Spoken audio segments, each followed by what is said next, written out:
Tuesdays. You know it. Swimming amongst the trees. Really? The same guy who killed me and I got brought back somehow. You really gonna protect me against him? I am. I got money. I can save you. And I'm a super being. I got gadgets. You got laser vision. That's cool. I Hey, you say so. Let's go.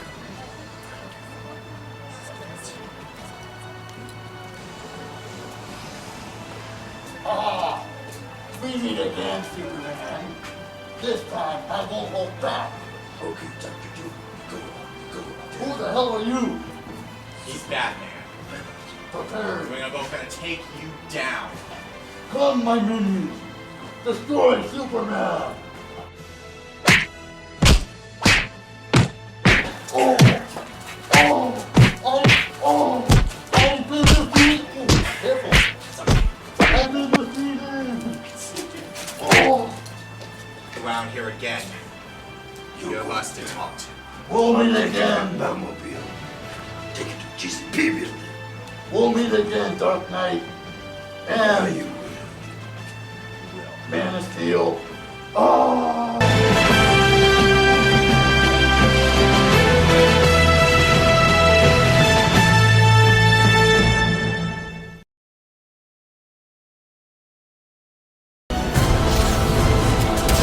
Black and blue.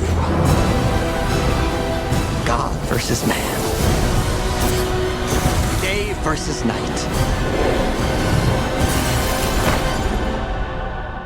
Yeah, we apologize if that skit was a little random and unscripted, but you get the general idea.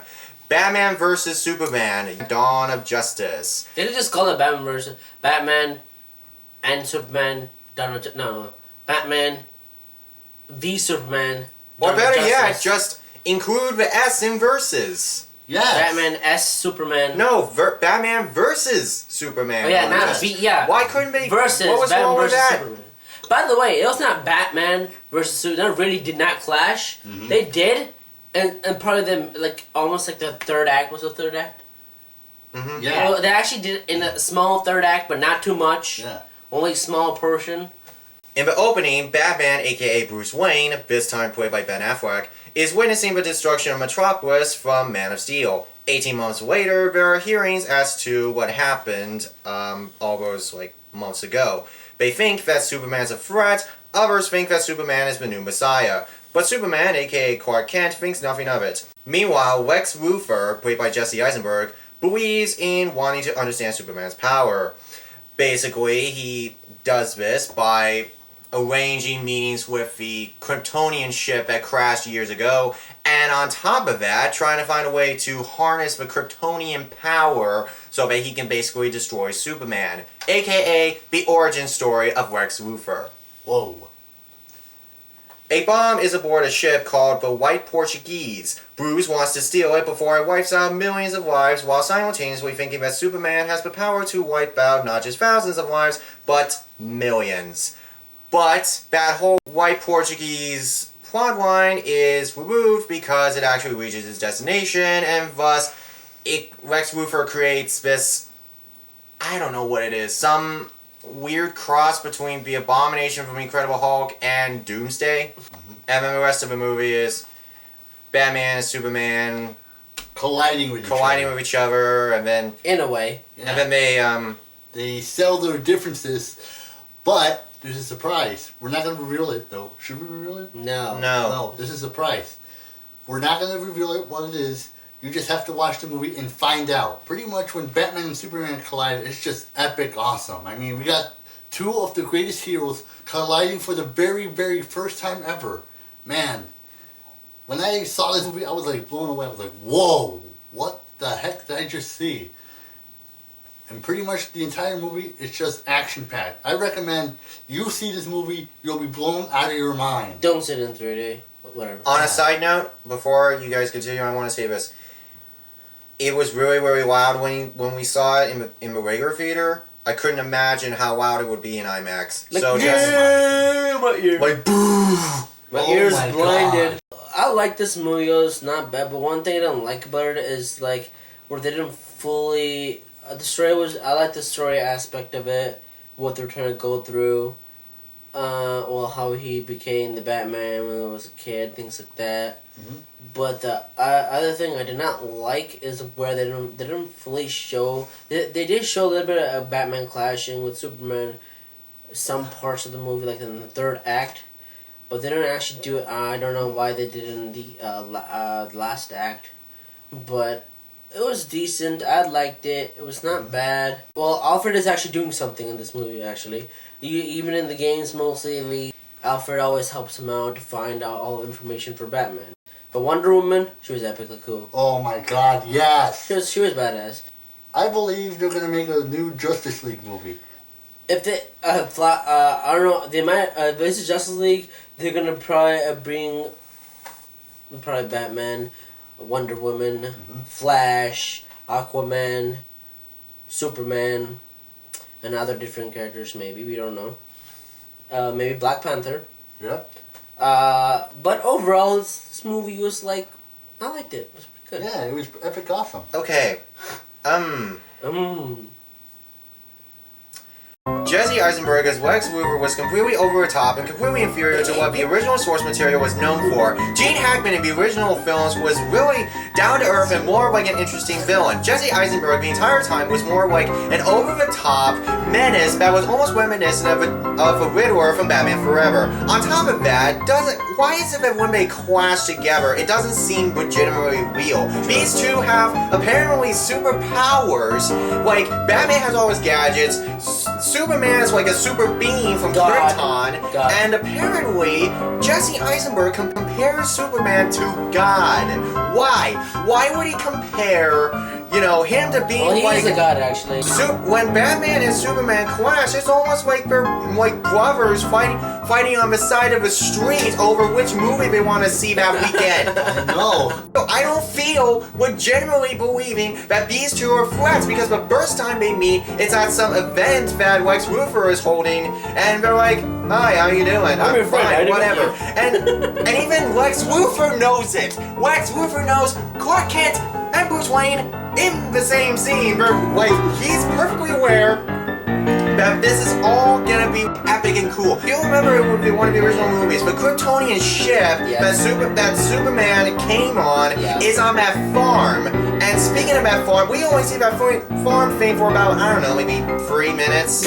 And it doesn't seem legitimately real to me. Like, he could have just gone to that ship, which is buried somewhere in that farm, as you know from Man of Steel, and the original Superman, find that, like, Kryptonian piece, and then use it against him. Instead, he has to go all out and create this abomination thing that basically, the government shoots it with a nuke.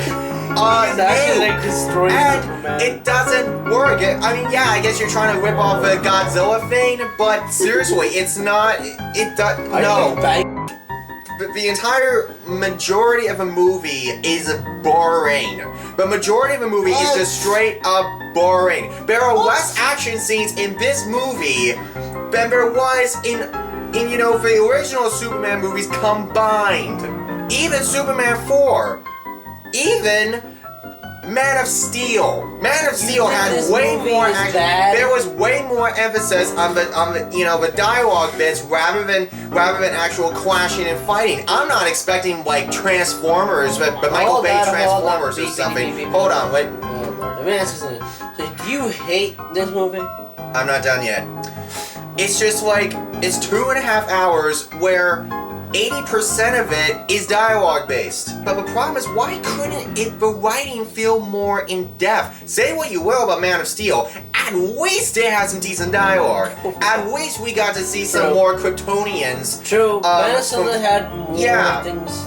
More action. There wasn't really much going on in terms of that, and when they talk, it's just like, oh hi, I'm Bruce Wayne and everything. The opening scene really sets you up in the right mood, reminding us what Man of Steel is like while adding a new view on it. It's kind of like Vantage Point a little bit. So, and that was all good, but then after that, it goes into this confusing knick-knack of just things going on and then little connection to them. But Bomb is on the white Portuguese. Oh wait, no, it's actually on a truck headed for a Lex Corp. Okay. The thing is, I wouldn't watch this movie without taking strategic notes on what was going on. And on top of that, Metropolis and Gotham are right next door? Why? If that was the case, they wouldn't be fighting in the first place.